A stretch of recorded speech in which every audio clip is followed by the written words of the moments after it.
I think it is important just to restate the progress that we've made. I know it's been said before, but frankly, not enough attention has been paid to the fact that since implementation day, Iran has shipped 12 tons of enriched uranium out of Iran and kept enrichment at that 3.67 level, which is significantly below what's necessary to create a bomb, that they filled the core of the Iraq plutonium reactor with concrete, preventing them from producing weapons-grade plutonium. And they've started to allow the IAEA access to the entire nuclear fuel cycle of uranium enrichment, including their centrifuge production shops and uranium mines and mills. And of course, as has been stated before, the IAEA has been given an unprecedented level of access to the entirety of the supply chain leading up to any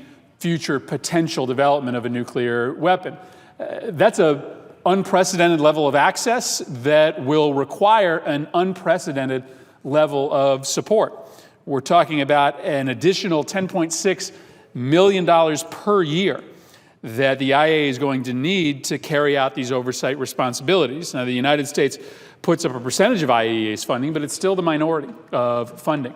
And one development that we need to guard against are attempts here in Congress to undermine this agreement in very quiet, subtle ways. There is a bill that's been introduced in the House of Representatives, Senator Coons, that would disallow the United States from funding the IAEA unless it grants the United States access to the contents of proprietary bilateral arrangements. That would have the result of stripping the funding necessary to carry out this agreement. If the IAEA doesn't get U.S. funding, then it simply can't have the purview that it has been granted by virtue of this agreement of the entire fuel cycle throughout the country. And so as important as it is to get the personnel in place that can enforce this agreement, that can root out the ways in which Iran may take money that they get by virtue of this deal to support terrorism in the region, it's also important to make sure the IAEA is properly funded as well. And Senator Coons, the only thing that I would add to this discussion is this. I think for those of us that supported this agreement, and I'll speak for myself here, I supported it because this was the most effective way to stop Iran from obtaining a nuclear weapon, period, stop. That with this agreement, we were much more likely to prevent Iran from obtaining a nuclear weapon than we were without this agreement.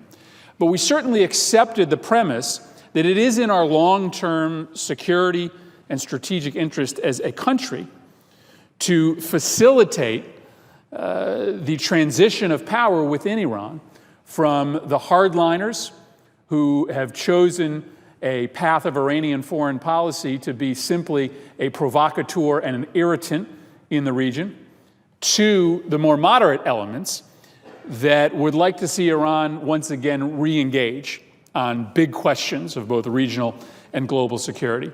Now, I don't think you can count on that happening. And I don't think anybody should have voted for this agreement or supported this agreement because they were counting on that being the end result. But you have started to see a different level of engagement, whether it's with the release of the prisoners, as you spoke about, whether it was about the resolution of the detainment of U.S. personnel. And we will shortly see whether or not this battle that plays out almost every day inside Iran is ultimately accruing to the benefit of the moderates. We'll have elections next month in Iran. And so I think we should support this agreement because it strips from Iran the ability to rush to a nuclear weapon, and you see the evidence already in the steps that they've taken since the implementation agreement. But I think we should read with some level of positive interpretation some of the resolution of crises that we've seen just in the time past over the course of 2016.